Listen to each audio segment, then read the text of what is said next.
Live है, मेरी आवाज नहीं जा रही है क्या? हाँ हाँ, आ रही है मैम अब। है ना? तो मैम सेशन को स्टार्ट किया जाए, है ना?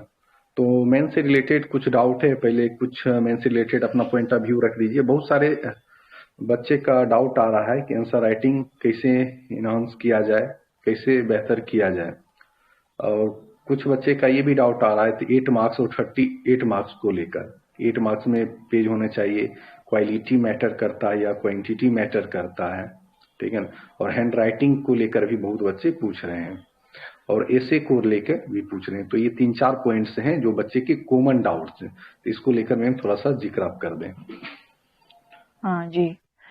सो hello everybody and thank you for joining this session. जैसा कि आपको जानते हैं, मैं ट्रेनिंग में हूँ तो ये सेशंस थोड़ा शेड्यूल करना मुश्किल हो पा रहा है, बट सर ने बोला कि आज ये करते हैं, so we are here. 70th BPSC mains की हमारी 2 बैच चल रही है। फर्स्ट बैच में हमने जीएस 1 कंप्लीट कर दिया है, सेकंड बैच में जीएस 1 आपकी चल रही है। फर्स्ट बैच में जीएस 1 कंप्लीट हुआ है तो आपका फुल लेंथ टेस्ट होगा एक, एंड फुल लेंथ टेस्ट में अभी तक आपने 5 टेस्ट दे दिया होगा, एंड अभी तक आपने 38 मार्कर एंड 8 मार्कर्स के क्वेश्चंस को हैंडल करना सीख लिया होगा, या कुछ डाउट्स होंगे जैसा सर बता रहे हैं। एंड जो फर्स्ट बैच में भी है उनकी भी शायद सर 2 टेस्ट हो चुकी होगी। तो उसमें भी आपको कुछ ना कुछ डाउट्स आए होंगे कि 38 मार्कर्स में और कैसे हम इम्प्रूव कर सकते हैं। तो सबसे पहले पेजेस की अगर मैं बात करूं, इससे रिलेटेड काफी मेरी यूट्यूब वीडियोस पड़ी हुई है यूट्यूब पे, तो अगर आप वहां पे देख सकते हैं तो अच्छी बात है, आप देख लीजिएगा, सो दैट वहां पे मैंने लाइव ही बताया हुआ है। उस चीज को मैं फिर से एड्रेस कर देती हूँ कि आप एक बार सबसे पहले आप क्या कीजिए कि बीपीएससी की जो भी कॉपीज है जो हम लोग शेयर करते हैं, जो सिलेक्टेड है, मेरी भी कॉपीज है, उसको देखिए। देख के देखिए कि अगर 38 मार्कर वाला जो क्वेश्चन है उसमें कितने पेजेस बीपीएससी प्रोवाइड करता है, इवन जो शॉर्ट क्वेश्चन है उसमें कितने पेजेस बीपीएससी ने प्रोवाइड कर रखे हैं, वो एक बार आप खुद से देखिए। मैं यहाँ बता देती हूँ, शॉर्ट वाले में आपको 2 पेजेस रहते हैं, उसी 2 पेजेस में क्वेश्चन भी लिखा होता है। और जो लॉन्ग वाला है उसके लिए आपको 6 पेजेस देते हैं, किसी में 7 पेजेस भी उन्होंने दे रखा है। अब बात आती है कि क्या हमें 7 के 7 पेजेस भरने हैं, और क्या हमें शॉर्ट वाले क्वेश्चन में 2 पेजेस भरने हैं या नहीं भरने हैं। शॉर्ट वाले में यस आई वुड से कि दोनों पेजेस भरिए, और ज्यादा से ज्यादा आप 1.5 पेज तक जा सकते हैं। मतलब कम से कम 1.5 पेज तक जा सकते हैं, लेकिन ज्यादा से ज्यादा आई वुड से कि 2 पेज सब में भरिए। अगर कंटेंट नहीं है तो 1 पन्ना या 1.5 पन्ना में खत्म करिए।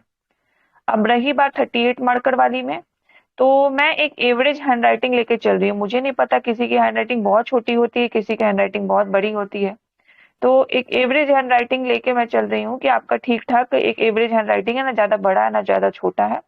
उस हिसाब से आपको 3.5 से 4 पन्ना आपको 38 मार्कर में लिखना होगा। अब यहाँ पे बात ये आ जाती है कि लोग पूछने लगते हैं वर्ड लिमिट क्या है। तो अगर आपने बीपीएससी का पीवाई क्यू देखा होगा, वर्ड लिमिट नहीं लिखते हैं, बीपीएससी स्पेसिफाई नहीं करता है। तो वर्ड लिमिट से मैं नहीं बता पाऊंगी, लेकिन अगर मैं ऐसे अंदाजा दूं कि 4 पेजेस आप लिख रहे हैं तो एटलीस्ट आप लेके चलिए 400 वर्ड्स के अराउंड आपको लिखना है। ठीक है, 38 मार्कर वाले में। अब आती है बात, पेजेस तो हमने कर लिया डील की कैसे करना है। क्वांटिटी ओवर क्वालिटी और क्वालिटी ओवर क्वांटिटी। देखिए, BPSC is not like UPSC, to be honest. यहाँ क्वांटिटी तो मैटर करता है, क्वालिटी भी मैटर करता है। तो क्वालिटी सिर्फ आप लिखोगे और सोचोगे 1 पन्ना मैं लिख दूं तो आपको मार्क्स मिल जाएगा, नहीं मिलेगा। शॉर्ट में आपको दोनों पन्ने भरने पड़ेंगे, क्योंकि क्वांटिटी पे वो देखते हैं। ये आप देख सकते हो। लेकिन ये जो स्टैंडर्ड है ना, ये वैरी भी करता है। मैंने 67 बीपीएससी में देखा है, एक जीविका वाला क्वेश्चन था जिसमें बहुत सारे कैंडिडेट ने 2 पेज में उस क्वेश्चन को लिखा था और उसको 27-28 मार्क्स दे दिया गया था। तो ये स्टैंडर्ड यहाँ फिक्स नहीं है, थोड़ा सा वेगनेस है। तो इसीलिए हम दोनों अप्रोच एक बैलेंस लेके चलेंगे कि हम क्वांटिटी तो क्वालिटी तो देंगे ही, जो आपने मेंटरशिप से आपने अपने नोट से पढ़ रहे होगे, मॉडल आंसर देख रहे होगे, आंसर राइटिंग कर रहे होगे, तो क्वालिटी तो आपका अच्छा रहेगा। बट हम क्वांटिटी का भी हाथ नहीं छोड़ेंगे, क्वांटिटी भी मेंटेन करके रखेंगे। दैट्स वाई शॉर्ट क्वेश्चन में आई वुड से 2 पेज है, 2 पेज भर दो, क्वालिटी के साथ दो, तब जाके रैंक अच्छी आएगी आपकी। एक ठीक एक है। मिनट जस्ट मैं इस पे मैं बताना चाहता हूँ कि आपने जिसे बोला 2 पेज, यदि 38 नंबर में बच्चे 2 पेज, थोड़ा सा इस पे बच्चे के पॉइंट ऑफ व्यू से या जहां तक कॉपी मैंने देखी 2 पेज यदि भरते हैं तो क्वेश्चन छूटने के भी चांसेस ज्यादा हैं, क्योंकि 10 पेज हो जाएंगे 38 मार्क्स के लिए। उधर 38 मार्क्स के लिए 4 पेजेज है, तो ये भी हो सकता है कि क्वेश्चन छूटने के चांसेस ज्यादा, यदि क्वेश्चन छूटा तो नुकसान ज्यादा होगा, नहीं तो हाफ एन नंबर का नुकसान हो सकता है, आधा एक नंबर का नुकसान होगा, लेकिन छूटने पे तो ज्यादा का नुकसान होगा। इस पे क्या आपका लॉजिक है? ये मैं सर शॉर्ट क्वेश्चन के लिए बोल रही थी कि शॉर्ट क्वेश्चन के लिए 2-2 पन्ना। तो इसमें आप ये कर सकते हैं कि ज्यादा से ज्यादा फ्लो चार्ट यूज कीजिए। हम्म। फ्लो चार्ट यूज कीजिएगा तो आपका जो टाइम लिमिट है वो 5 से 6 मिनट ही रहेगा, लेकिन कंटेंट भरा भरा रहेगा। ये करना है आपको। क्वालिटी तो आपको देना है, क्वालिटी आपका प्रायोरिटी नंबर फर्स्ट है। सेकंड प्रायोरिटी है कि आपको ये 2 पन्ने जो हैं एटलीस्ट ट्राई कीजिए कि 1.5 पन्ना तक भी रख सकते हैं।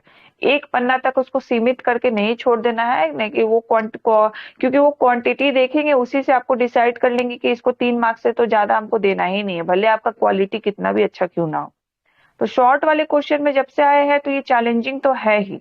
और ऐसा नहीं है सर कि मान लीजिए आपको शॉर्ट क्वेश्चन में 5 क्वेश्चन उन्होंने दिया हुआ है, हिस्ट्री का बात कर लेते हैं, आपको पांचों क्वेश्चन बहुत अच्छा आता हो, 1-2 क्वेश्चन ऐसा है जो आप एवरेज लिखोगे, बिलो एवरेज भी लिखोगे, तो वो उस वाले में आप कटौती कर दो, उसमें एक ही पन्ना लिख के छोड़ दो। मैंने भी किया है, जिसमें कंटेंट ही नहीं आता है, 1 पन्ना लिखो, 1.5 पन्ना से भी कम लिख के छोड़ दो।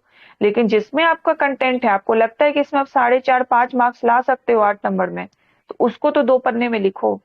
और टाइम को कम करने के लिए यूज फ्लो चार्ट, डायग्राम ज्यादा से ज्यादा, सो दैट, और इसकी प्रैक्टिस आपको पहले ही करनी होगी ताकि वहां पे जाके आपका दिमाग ब्लैंक ना हो और आपकी हाथ चलने लगे और आप बहुत फास्ट तरीके से फ्लो चार्ट और डायग्राम बना दो। तो इसीलिए आई वुड से कि पेजेस के हिसाब से आपको ऐसा करना चाहिए। और ऐसा मत सोचिए कि आप आपने GS2 में आपके 20 क्वेश्चन है तो 20 क्वेश्चन आप बहुत ही अच्छा लिखोगे, सभी नहीं लिख सकते हो। किसी में आप एक ही पन्ना में छोड़ दोगे, किसी में 2 पन्ना जाएगा, किसी में 1.5 पन्ना जाएगा। उसी तरह बड़े वाले क्वेश्चन में किसी में आप 4.5 भी चले जाओगे, 4.5 पन्ना भी चले जाओगे, किसी में आप 3 ही पन्ना में उसको स्विच कर दोगे। ठीक है। तो ये होना चाहिए। और जैसा टाइम मैनेजमेंट वाली मेरी वीडियो गई थी कि टाइम मैनेज कैसे करना है, तो मैंने हमेशा एम्फेसिस किया है कि जो एक टाइम मैंने दिया है 5 मिनट या 6 मिनट आपको शॉर्ट के लिए, और जो मैंने एक टाइम दिया है कि 20 मिनट और 22 मिनट तक आपका लॉन्ग के लिए है, तो ये सबके लिए है, सारे क्वेश्चन के लिए है। लेकिन ऐसा हो सकता है कि किसी एक क्वेश्चन में आपको 22 मिनट की जगह 24 मिनट लग जाए, लेकिन उस 24 मिनट को आप 30 मिनट, 35 मिनट, 40 मिनट मत कीजिएगा, तब क्वेश्चन छूटता है। 1-2 मिनट ऊपर नीचे हो सकता है, ये होगा भी होगा। किसी किसी क्वेश्चन में आप 16-18 मिनट में ही कंप्लीट कर दोगे, तो वहां से टाइम जो गेन हुआ हम दूसरे क्वेश्चन में लगाएंगे। ठीक है। तो ये अप्रोच आपको जरूर रखना है। और अ, एक ये एड तो ऑन हो गया। करेंगे मैं, जी जी। एक एड ऑन इसमें करेंगे। जो बच्चे आप इसी पॉइंट पे जो बता रहे थे उसी में जो बच्चे टेस्ट दे रहे हैं, इसमें हम बताना चाहेंगे कि जो आप लोग जो टेस्ट लिख रहे हैं, तो जो मैम ने भी बोला है कि 5-6 मिनट दीजिए या 20-22 मिनट दीजिए, उसी हिसाब से अभी भी मैनेज करने की कोशिश करें, नहीं तो आपका टाइम मैनेजमेंट नहीं हो पाएगा। यदि आप क्वेश्चन छूटता है तो छोड़ दें, ये महसूस होना चाहिए कि हम जो अभी लिख रहे हैं मेरे क्वेश्चन छूट गए हैं, मेरे मार्क्स कम आए, ये आपको अभी महसूस होना चाहिए, तभी जाके इम्प्रूव करोगे। अभी आप क्या करोगे, बैठ के आराम से लिखते होगे 1.5 घंटा 2 घंटा, कभी कभी पर्सनली लिख के 2-2 3-3 घंटा में कि सर ये काम हो गया था, वो काम हो गया था। इससे नुकसान आपको है, हमको नहीं है। तो ये चीज अभी चैलेंज के तौर पे लीजिए। यदि क्वेश्चन छूट रहा है तो छूटने दीजिए, लेकिन जो टाइम यदि 5 मिनट लिए 5 मिनट में फिनिश करिए, 20 मिनट लिए तो 20 मिनट में फिनिश करिए, नहीं होता है तो क्वेश्चन छोड़ के आगे बढ़िए। क्या ये अप्रोच मैम होना चाहिए? जी जी, बिल्कुल होना चाहिए। अगर आपने फुल लेंथ टेस्ट जैसे हमारी हो रही है, हम आपको पक्का 3 घंटा देंगे और 15 मिनट एक्स्ट्रा देंगे आपको PDF अपलोड करने के लिए। अब आपको उस 3 घंटा में ही लिखना है। अब 3 घंटा में आपका क्वेश्चन छूटा, तो ये आपको रियलाइजेशन होना चाहिए कि अगर मैंने नहीं लिखा 3 घंटे में तो मेरा क्वेश्चन छूट जाएगा। ये रियलाइजेशन नहीं आएगा तो आप वहां पे कैसे करोगे? कुछ भी लिख के आ जाओगे, फिर ये मतलब हड़बड़ में कुछ भी लिख के आ जाओगे, या तो क्वेश्चन छूटेगा या तो हड़बड़ में कुछ भी लिख के आ जाओगे। तो ये खुद से प्रैक्टिस करना जरूरी है, इसीलिए हम जो टेस्ट लेते हैं, सेक्शनल टेस्ट भी लेते हैं, तो उसी हिसाब से आपको टाइम करके देते हैं कि इसी टाइम के अंदर करना है। बट बहुत बच्चों का आ जाता है कि मैं इस टाइम में नहीं लिख सकता, मैं उस टाइम, तो आप ही को ना मैनेज करना है, आपको एग्जाम क्रैक करना है, मुझे नहीं करना है, मैंने क्रैक कर लिया है, सर को नहीं करना है, आपको करना है। तो ये टाइम मैनेज आप करोगे ना। अब हर चीज का, हर किसी का अगर हम पर्सनल जो भी प्रॉब्लम है उसको हम कंसिडर करेंगे, तब हम एक चीज पे तो कभी आ ही नहीं पाएंगे। तो जो हमने टाइम स्लॉट रखा है वो बिल्कुल सही रखा है कि आप दिन भर रिवाइज करो, घर पे आके आप एक टेस्ट दो, और अपना डेली टेस्ट तो आप लगाते रहो। डेली आंसर राइटिंग के जो मैंने ग्रुप डाली उसमें तो आप लोग अपना कुछ शेयर ही नहीं करते हो। जब नहीं बनी थी तो आप बोल रहे थे कि शेयर करना है, शेयर करना है, जब बन चुकी है तो वहां पे लोग शेयर ही नहीं कर रहे हैं अपनी डेली आंसर राइटिंग, कि आप खुद में आप या रिव्यू करके उसमें एनालिसिस कर सको। तो ये आपको करना होगा, खुद से भी करना होगा, और जो हमने टाइम शेड्यूल दिया है उसी टाइम के अंतराल में आप लिखो, तभी जाके टाइम मैनेज होगा, वरना फिर एग्जाम में नहीं होगा। इसीलिए जो भी तैयारी करनी है, जो भी जितना कष्ट आपको झेलना है, जो भी आपको इम्प्रूवमेंट करना है वो अभी करना है। एग्जाम हॉल में जाके आपको रिग्रेट नहीं करना, या एग्जाम हॉल से बाहर निकल के रिग्रेट नहीं करना कि काश मैं ये कर लेता, काश मैं ये कर लेती तो आज मेरा पेपर अच्छा जाता। 70th बीपीएससी गोल्डन अपॉर्चुनिटी है पूरे बीपीएससी एस्पिरेंट्स के लिए। अगर इतनी ज्यादा वैकेंसी में अगर आपका मेंस आपकी गलती की वजह से रह जाता है, तो आई डोंट थिंक सो कि you are eligible for even BPSC. इसीलिए जितना टाइम है, अब इसी में बहुत के सर को भी डाउट आता है, मुझे भी आता है कि मैम बस 2 महीना होगा कि नहीं होगा। तो मुझे एक बात बताओ कि अगर नहीं होगा तो क्या भगवान जी आपको 1 महीना और दे देंगे क्या, या 2 महीना और दे देंगे क्या? नहीं देंगे ना। तो जितना है उसी में ना हम सोचेंगे। आपको 1 साल पहले, 1 साल की प्लान की अप्रोच से आप नहीं चलोगे कि बहुत हो रहा है, बहुत टॉपिक हो रहा है। तो आप ये भी तो रियलाइज करो कि आप लेट तैयारी स्टार्ट किए हो। तो जो बच्चा 1 साल से डेली 6 7 8 घंटे पढ़ रहा है, तो आप उसको कैसे मैनेज मैच करोगे? अभी आप 12 से 15 घंटा पढ़ोगे तब तो मैच होगा, अगर आपका कुछ भी कंप्लीट नहीं है तो। ये तो आपको करना है, ये आपका डिसीजन है कि आपको 70th बीपीएससी क्रैक करना है। तो अभी मतलब जितना टाइम है उसी में हमें बेस्ट करना है, हमें एक्स्ट्रा टाइम नहीं मिलने वाला है। मेरे पास फरवरी है, मेरे पास मार्च है, इवन हाफ ऑफ अप्रैल है। मुझे सुनने में आया है कि अप्रैल के मिड या लास्ट वीक तक लिया जाएगा एग्जाम। अब मैं इस पे श्योर नहीं हूं तो इसलिए मैं कंफर्म नहीं कर सकती। बट आप लेके चलो कि आपके पास 2 महीना है, जैसे मैंने पहले बताया है, 2 महीना, 1 सप्ताह और हो ले लो, लेकिन इतना ही है और इतना में ही मुझे करना है। और जो बच्चे लेट से ज्वाइन किए हैं 2.0 में, तो ऑब्वियसली उनका फास्ट जाएगा। जिन्होंने पहले 1.0 में कर लिया, रिजल्ट का इंतजार नहीं कर रहे थे, बीपीएससी मतलब उन्होंने ले लिया था मेंटरशिप, तो ऑब्वियसली उनका GS1 कंप्लीट हो गया। अब 2.0 वाले का बच्चे का हम फास्ट करेंगे।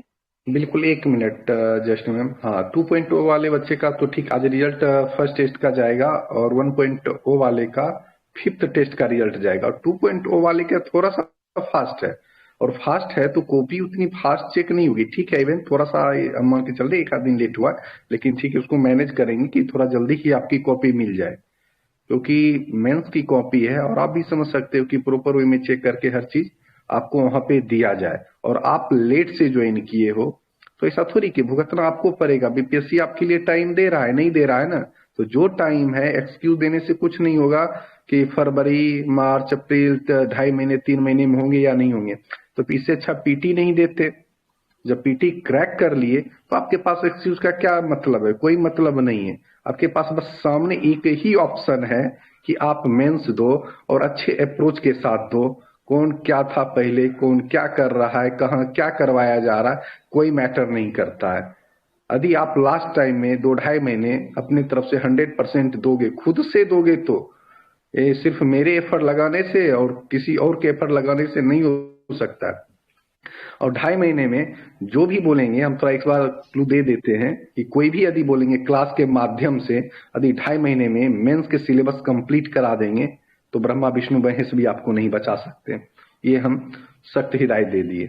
अब देख लो, 2.5 महीने में मेंस की सिलेबस कंप्लीट होती है। खुद से एफर्ट लगाओगे तभी जाके कंप्लीट होगी, खुद से कोशिश करोगे तभी जाके आप सफल हो पाओगे। ये पीटी वाला थोड़ी है कि फैक्ट्स रटा दे रहे हैं। आजकल तो पूरा एकदम बीपीएससी का ट्रेंड ही, आइए ना 2 महीना में, सुने होंगे ना, आइए हमारा बिहार में सब कुछ करा देंगे, वही हाल चल रहा है। आप अधिकारी बनने वाले हो, भविष्य में ऑफिसर बनोगे, आपको इतनी समझ होनी चाहिए कि 2 महीने में क्या हो सकता है, 2.5 महीने में क्या हो सकता है। 2 महीने बच्चे में सर हम्म, अगर हम प्रॉपरली चलेंगे, बिल्कुल पीवाईक्यू को लेके चलेंगे और उसी हिसाब से एक टॉपिक लिस्ट तैयार कर लेंगे तो ऑब्वियसली जो, क्योंकि बीपीएससी का जो भी क्वेश्चन आता है वो ऐसा नहीं आता कि एकदम कहाँ से निकाल के दिया है। जो भी हम्म, हाईलाइटेड रहते हैं उसी को वो पूछती है। तो बिल्कुल बिल्कुल। आयोग हमेशा वही पूछती है, तो अगर हम उस पे फोकस करेंगे ना कि पूरा सिलेबस एंड टू एंड देखेंगे, तो हमारा हम्म, बीपीएससी ऑब्वियसली क्रैक हो सकता है, क्योंकि ये मेरा टेस्टेड है, आपको तो पता ही है। तो बिल्कुल उसी वही वही हिसाब चीज से बच्चों हमने को। टॉपिक लिस्ट तैयार किया है, उसी टॉपिक लिस्ट को आपको करना है।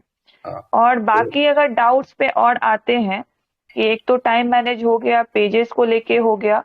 अब जीएस 1 में जैसे 2.0 का मैं थोड़ा कवर कर देती हूँ, हिस्ट्री और करंट अफेयर्स आपका चल रहा है। इसमें आपका फिर सर जीएस 1 सॉरी 2.0 में कौन सा टारगेट चल रहा है अभी? GS2 चलेगा, इको जियो का नहीं, चलेगा। 2.0 में जीएस 1 चल रहा है। जहाँ टू उसमें पॉइंट टू कौन में सा GS2 टारगेट नंबर, हाँ कौन सा टारगेट नंबर चल रहा है? अभी तीसरा चल रहा है। तीसरा चल रहा है। तो हाँ, तीसरा टारगेट से आपको डीआई भी मिलेगा, और डीआई को भी आपको डेली बेसिस पे करना है। और ऐसे भी आपका इंक्लूड होगा, ऐसे के ड्राफ्ट्स आपको जाएंगे, टॉपिक आपको जाएगा, इवन जो कोटेशंस वगैरह है वो भी आपको जाएंगे, तो उसको भी आपको एकोमोडेट करना है। अब आती है हमारी बात जी 1.0 वाले बच्चों की, तो उनका जीएस 1 जैसा मैंने बताया हो चुका है। ऐसे के भी कुछ टॉपिक्स हो चुके हैं, कुछ टॉपिक्स और होने हैं, फिलोसफिकल ऐसे अभी रहा है। और अब डीआई मेरी बात, आपको, एक सवाल है कि एसे के लिए बहुत से बच्चे का क्वेरी है, बस इसमें बताइए कि एसे की क्या क्या क्राइटेरिया है, कि 2-3 क्राइटेरिया से बच्चे एसे टैकल कर सकते हैं, ठीक है ना। बहुत बच्चे कहते हैं सर कि एसे लिखेंगे तो रिपीटेशन हो रहा है। शायद हम जब आपके एसे चेक कर रहे थे तो आपका भी मेरे से यही सवाल था, तो आप इन बच्चों को बताएं क्या रिपीटेशन होनी चाहिए। हम तो चाहते हैं कि बिल्कुल होनी चाहिए, बीपीएससी में किसको पता है कि वही ऐसे रिपीट हो रहा है। आपको भी मैंने यही आंसर दिया था जब आप प्रिपरेशन के दौरान थे, कि हाँ जी, आपका ऐसे बार बार रिपीट देखिए हो रहा है। रिपीटेशन, हाँ जी। देखिए ऐसे जो है, इसे में मतलब मुझे जितना समझ में आप ये बोलना चाह रहे हैं कि कंटेंट रिपीट हो रहा है। हम्म। हाँ, तो ऐसे जैसे ऐसे का टॉपिक आपने लिखा, फॉर एग्जांपल आप लिख रहे हैं ग्लोबलाइजेशन, ठीक है, नेक्स्ट डे आप लिख रहे हैं डिजिटल इंडिया, थर्ड डे आप लिख रहे हैं विमेन का इश्यू, ठीक है। तो ग्लोबलाइजेशन में आपने अगर एक एंगल आपने डाला कि ग्लोबलाइजेशन में जो विमेन्स का इक्वालिटी था, या जो इक्विटी का एक्सपेक्ट्स है, तो ग्लोबलाइजेशन में इसमें हेल्प किया गया, तो आपने एक विमेन का एंगल डाल दिया। सेकंड आपने लिखा डिजिटल इंडिया पे, तो डिजिटल इंडिया में भी आपने विमेन का कुछ एक्सपेक्ट डाला, उसमें भी सेम एग्जांपल आपने डाल दिया। थर्ड आपने लिखा जो कौन सा मैंने टॉपिक बताया, वुमेन्स का ही बताया, वुमेन एम्पावरमेंट, तो उसमें भी वही एग्जांपल आपने तीनों में डाल दिया। अब आप ये बोल रहे हो कि तीनों, मतलब मेरा जो कंटेंट है ऐसे का वो तीनों में सेम चला जा रहा है। तो एक बात मेरा आप ये बताओ कि बीपीएससी में हमें 3 ऐसे लिखना है, वो तो आपका टेस्ट पेपर है, और जो अभी आप मॉक दे रहे हो वो तो देखने आ नहीं रहे हैं।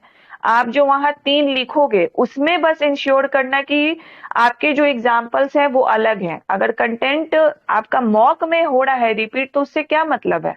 वो तो होगा ही, एग्जाम्पल्स तो होंगे ही। बस जो बीपीएससी में आप 3 ऐसे जाके लिखेंगे, उसमें देखना कि जो एग्जाम्पल्स आप लिख रहे हो तीनों ऐसे में अलग अलग होने चाहिए, अगर आप एक ही डायमेंशन पे लिख रहे हो तो। बस इतना इंश्योर करो। और ये चीजें क्या उसकी क्राइटेरिया, आवाज जा रही है मैम, जैसे कोई स्टोरी से शुरू कर सकते हैं या फिर कोई कोटेशन से, 3 क्राइटेरिया हैं जो उस तरीके से आप ऐसे को अप्रोच कर सकते हैं। इसके लिए क्या मैम आपकी थिंकिंग है, थोड़ा इस पे बता दे बच्चे को। जी, इस पे मेरी बहुत ही ऐसे के लिए तो मैंने शायद 5-6 वीडियोस डाले हैं। तो आई वुड रिकमेंड कि प्लीज आप जाके वो सारी वीडियोस देख लीजिए। उसमें मैंने बहुत डिटेल में बताया है कि इंट्रोडक्शन आप 4-5 तरीके से कर सकते हैं, बॉडी आप 4-5 तरीके से कर सकते हैं, कंक्लूजन भी आप 4-5 तरीके से कर सकते हैं, फ्लो कैसे मेंटेन कर सकते हैं। तो एक बार मैं रिकमेंड करूंगी, आप लोग जो भी जुड़े हैं, मैं वो लिंक भी शेयर कर दूंगी कि आपको एक बार वीडियो देख लीजिए एसए से रिलेटेड, आपके most of the doubts complete हो जाएंगे, क्लियर हो जाएंगे।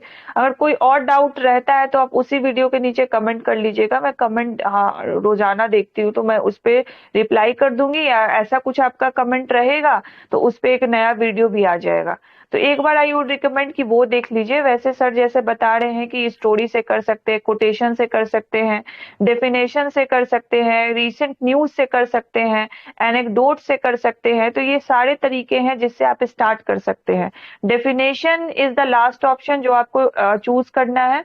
बाकी आप recent news, anecdote, poem, quotation, story, जिससे आपको स्टार्ट करना है करिए, वो ज्यादा इम्पैक्ट डालता है और ऐसे को इंगेजिंग बनाता है। तो जैसे ही हम स्टार्ट करते हैं ऐसे, तो कुछ स्टोरी से रहता है, तो स्टोरी में अगर कुछ सस्पेंस रहता है तो हमारा माइंड अटेंटिव हो जाता है और हम चाहते हैं कि हम पूरा ऐसे पढ़ें। बस वही कैची फीलिंग आना चाहिए जब एग्जामिनर आपका ऐसे पढ़े। तो इसीलिए स्टोरी, एनेक्डोट ऐसा कुछ से स्टार्ट कीजिए सो दैट आपका ऐसे अट्रैक्टिव लगे और लगे कि हाँ मुझे इस ऐसे को पूरा पढ़ना चाहिए। तो आई वुड रिकमेंड कि मेरी वो ऐसे से रिलेटेड वीडियोस देख लीजिए, आपका बहुत कुछ क्लियर हो जाएगा। मैंने उसमें फिलोसफिकल ऐसे भी बहुत अच्छे से बताया है कि किस तरीके से आपको हैंडल करना है। तो मैं 1.0 का बात कर रही थी, GS2 आपका स्टार्ट होने वाला है, तो DI तो जितना हुआ था हमने करा दिया है। अब आपकी रिस्पॉन्सिबिलिटी है कि आप DI डेली बेसिस पे एक क्वेश्चन करोगे कैलकुलेटर के साथ, ये आपको करना ही है सो दैट आपकी DI की स्पीड इतनी अच्छी हो जाए कि 30 मिनट में आप दोनों DI कंप्लीट करके बैठ जाओ, वो भी सही सही 72 आउट ऑफ 72 आपके मार्क्स है। तो ये आप इंश्योर करो और इसको करो।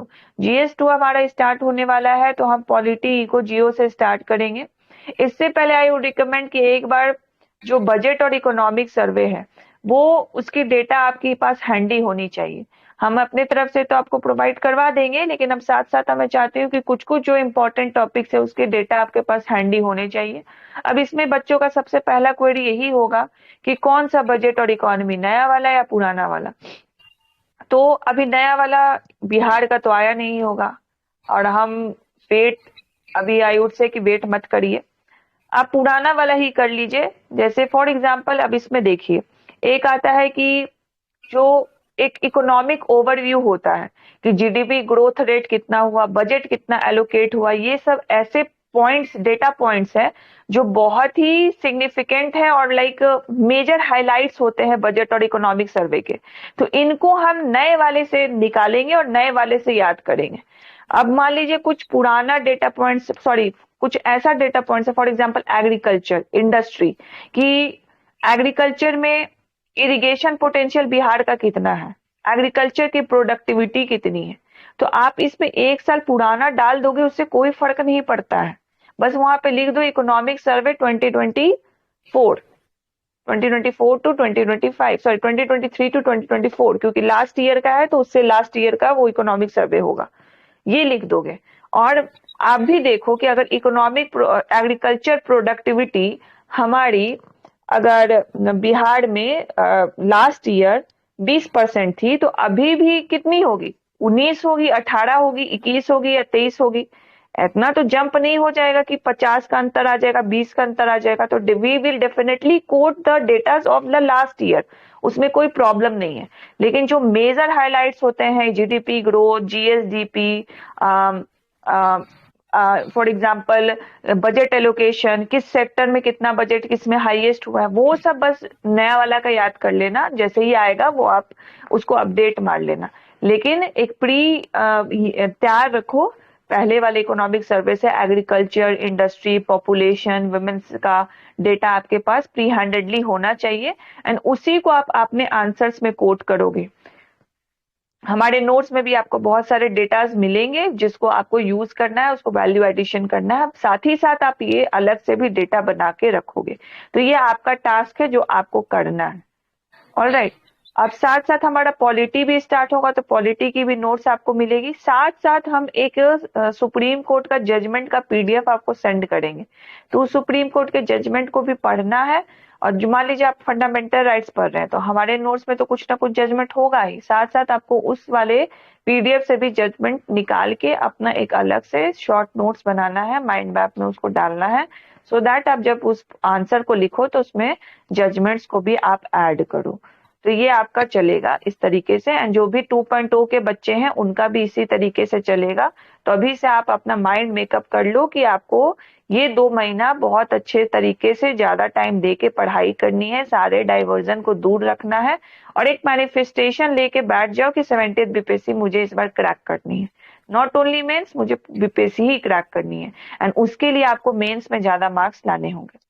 अब रही बात ऑप्शनल की, तो ऑप्शनल की मैंने 2-3 ऑप्शनल्स का पता करके रखा है। ज्योग्राफी तो है ही मेरे पास।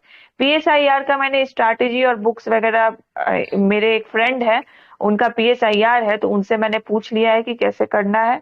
साथ ही साथ मैंने हिस्ट्री का भी पूछ के रखा है, तो वो भी सेलेक्टेड ही है जिनसे मैंने पूछा है। तो ये सारी डिटेल मैं एक ही वीडियो में आपको बता दूंगी कि हिस्ट्री के लिए क्या करना है।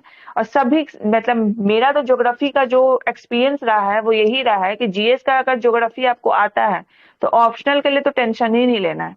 पॉलिटी का भी सेम मुझे रिव्यू आया है कि पॉलिटी अगर आपने लक्ष्मीकांत से अच्छे से कर लिया है तो आपको ऑप्शनल के लिए टेंशन ही नहीं लेना है। ज्यादा से ज्यादा स्कॉलर्स वगैरह पूछते हैं, same for the history part as well.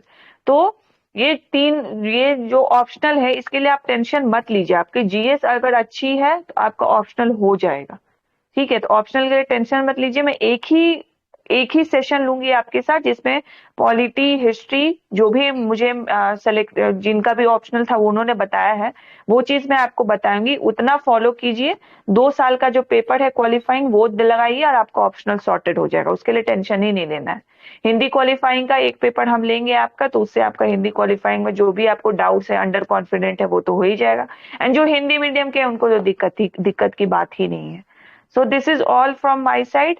अगर सर कुछ ऐड करना है तो बता दीजिए, तो फिर उस पर डिस्कशन हो सकता है। करंट का बच्चे पूछ रहे हैं कि जो करंट आ रहा है सफिशियंट है।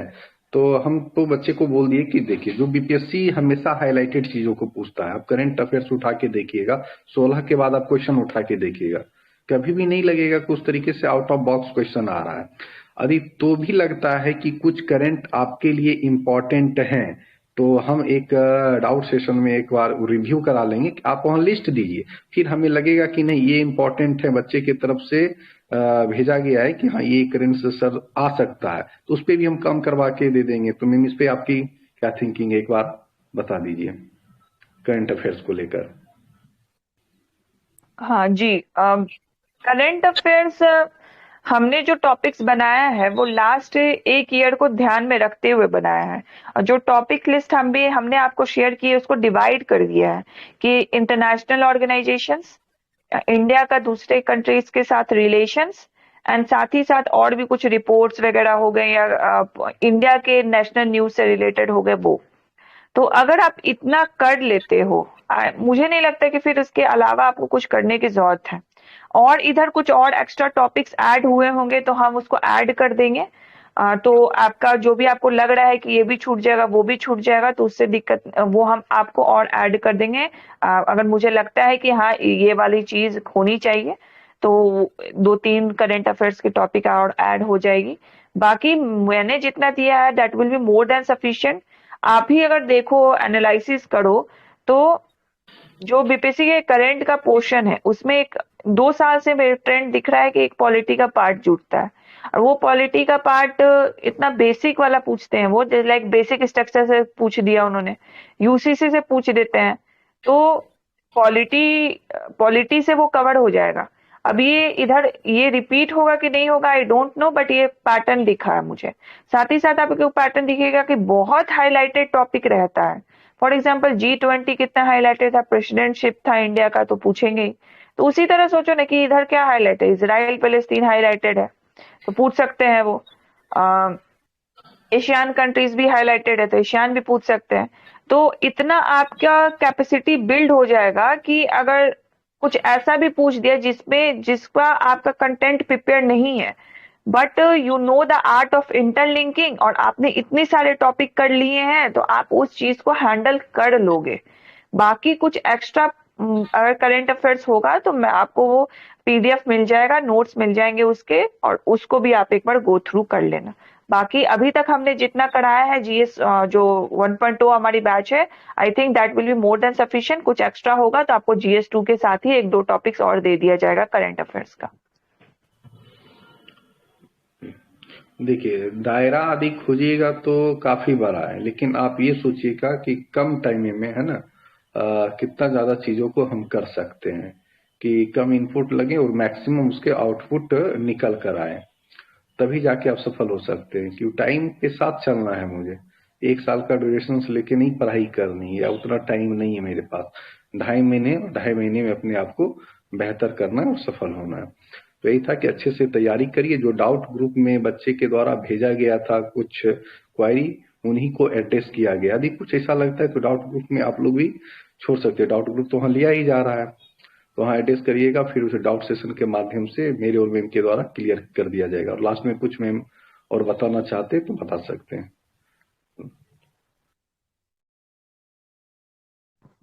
सर मेरे हिसाब से तो जितना भी प्रोबेबल डाउट होना चाहिए वो मैंने एड्रेस कर दिया है।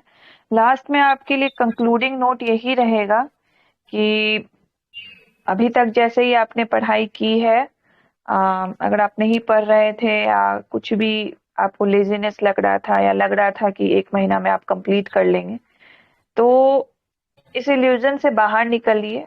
2 महीना है, लग जाइए, अच्छे से पढ़िए और इस साइकिल से आयुड से कि बाहर निकल जाइए। अगर आपको बहुत कॉन्फिडेंस है कि आपका मेंस तो क्रैक हो ही जाएगा, तो ट्राई गेटिंग गुड रैंक। जो रैंक आपका उस हिसाब से आपको वो पोस्ट मिल जाएगा, तो आपको सेटिस्फैक्शन हो जाएगा कि जो आप पोस्ट चाहते थे वो आपको मिल गया, and you will be out of this cycle. उसके लिए ट्राई कीजिए। एंड जिन्हें लगता है कि उनका मेंस कमजोर है, तो यू नो कि आपका मेंस कमजोर है, तो मेहनत भी कौन करेगा, आप ही करिएगा ना। तो मेहनत करिए और जितना भी हम आपको टारगेट दे रहे हैं उसको कंप्लीट कीजिए। जितना टाइमलाइन हम आपको देते हैं ट्राई कीजिए कि उसी में आप कंप्लीट कीजिए। टेस्ट दीजिए, टेस्ट ज्यादा से ज्यादा लोग दीजिए, टेस्ट की संख्या कम नहीं होनी चाहिए। आप लोग टेस्ट दीजिए एंड खुद भी डेली आंसर राइटिंग कीजिए। Daily answer writing is the game, जिससे आपकी स्पीड भी बढ़ेगी, साथ साथ आप किस स्पीड से रिकॉल कर पाते हैं अपने कंटेंट को, वो भी आना चाहिए। एंड टेस्ट के बाद आपकी एनालिसिस, डेली आंसर राइटिंग आप जो करेंगे उसकी एनालिसिस भी, एंड जो हम टेस्ट लेते हैं उसकी भी एनालिसिस मॉडल आंसर से, एज वेल एज जो पीयर कॉपीज, जो टॉपर्स कॉपीज जाती हैं उनकी कॉपी से भी आप एनालाइज कीजिए और देखिए कि कहाँ पे आप इम्प्रूव कर सकते थे, क्योंकि there is always a scope of improvement. और ये इम्प्रूवमेंट का जरिया हम कहाँ से सीखेंगे? एक तो आप अपने मेंटोर से सीखेंगे, साथ ही साथ आप अपने कॉम्पिटिटर से भी सीखेंगे कि कोई चीज उन्होंने बहुत अच्छे से फ्लो चार्ट बना के बताई है, तो आप उनसे सीखेंगे कि ये चीज मैं भी बता सकता था, मैं भी बता सकती थी। तो try to include that and try to improvise at every single steps. आज गलती की है, नेक्स्ट टेस्ट में आप उसको इम्प्रोवाइज कीजिए और उसको करेक्ट कीजिए और उसको और अच्छा कीजिए। तो इसी एनर्जी के साथ आप ये सेशन को छोड़िए और बोलिए अपने आप को कि अभी तक जैसा भी मैंने पढ़ाई किया है, अगर आप 100% दे रहे हैं, then pat on your shoulders. अगर आप नहीं दे रहे तो अजी से ये लीजिए, प्लेज लीजिए कि अभी मेरे पास 2 महीना है, इस 2 महीने में मुझे अपना सब कुछ त्यागना है और सब कुछ अपने एग्जाम के लिए त्यागना है। और एक बार मेरा बीपीएससी क्लियर हो जाएगा, फिर मुझे जितनी मस्ती करनी होगी मैं करूंगा या करूंगी। तो that's all from my side. I hope आप इसी झील के साथ पढ़िएगा और I hope you all success. और अभी तो रिजिलियंस की बहुत जरूरत है आपको। ये 2 महीने रिजिलियंस के साथ आप पढ़ाई कीजिए और जो हम टारगेट देते हैं, टेस्ट लेते हैं, उसको फॉलो कीजिए और आपका एग्जाम बहुत अच्छा जाएगा। Thank you. ठीक है, तो लास्ट में हम यही कहना चाहेंगे, 1.0 वाले जो रिजल्ट, 5वां टेस्ट का रिजल्ट था, आज पब्लिश होगी। और 2.0 वाले जो पहला टेस्ट का रिजल्ट था, आज पब्लिश की जाएगी। तो सभी लोग अच्छे से तैयारी करें और कोशिश करें, जब अच्छे से तैयारी करेंगे तो अंतिम रूप से सफल भी होंगे। All the best. फिर मिलते हैं नेक्स्ट सेशन में। Thank you everyone.